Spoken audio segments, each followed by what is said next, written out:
Hi guys, so performing self-myofascial release techniques on the calves, hamstrings and glutes. One thing I forgot to mention in previous videos is the type of material that you're using to perform these SMR techniques. The hardness of the material will influence how deep the stretch or how deep the trigger point is going to go. If you're a beginner, if you've never done this before, I suggest using a soft foam roller to start the technique. And as you progress, as the pain subsides, if you stop feeling the pain anymore, it obviously means that you need to use a harder piece of material to penetrate that muscle deeper. Okay, so starting with this foam roller here, we're going to start with the calves. We're going to roll from the bottom of the knee to the top of the ankle. And again, what we're trying to do here is locate any tender spots in that muscle. Okay, we are not trying to foam roll as fast as you can. In actual fact, it is pretty slow and pretty steady. If you want to increase the pressure, we cross over the legs to add more weight, and that will penetrate the muscle a little bit deeper than before. Okay, with the lacrosse ball, it'll be the same thing. From the bottom of the knee, top of the ankle, we're going to put all our weight on the one side, and we are going to search and find any tender spots. Once we find them, we are going to sit in them and wait till they release. So about 30 to 90 seconds again. Okay, the hamstring would be the same thing. Placing the ball, this time top of the knee to the bottom of the hip. And with the lacrosse ball, the good thing about lacrosse balls or tennis balls is that you have more room to play, right? You can kind of search a little bit better and find those tender spots that could be causing you trouble in your squat movement or whatever exercise you're doing. And again, once you find it, relax and wait till it releases. The foam roller would be the same thing. So top of the knee, bottom of the hip, and we're going to roll.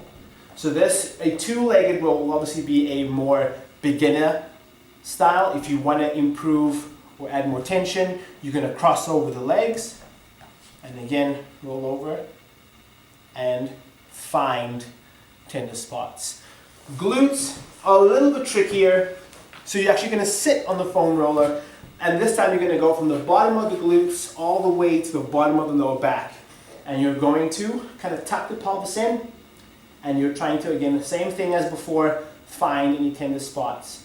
If you want to be more concentrated on one side, you can cross to one leg to stretch out that muscle, lean over to one side, and again, we are searching that one side for any adhesions or knots.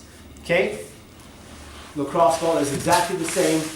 Like I said, with this, because it is so small, you have a lot more room to search and find those spots.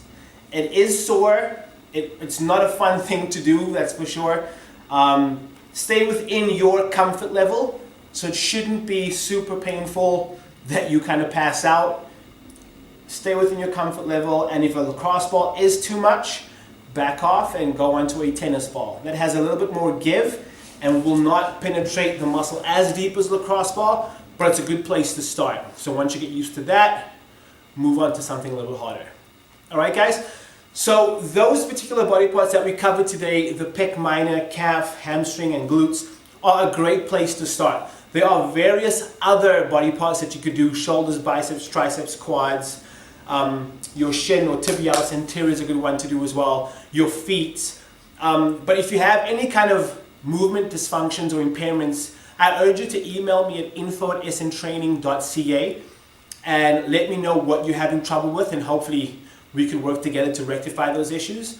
And also let me know how you found these particular movements or techniques. I'd love to hear from you and provide some feedback. All right, guys, thank you so much for watching these videos, and stay synchronized.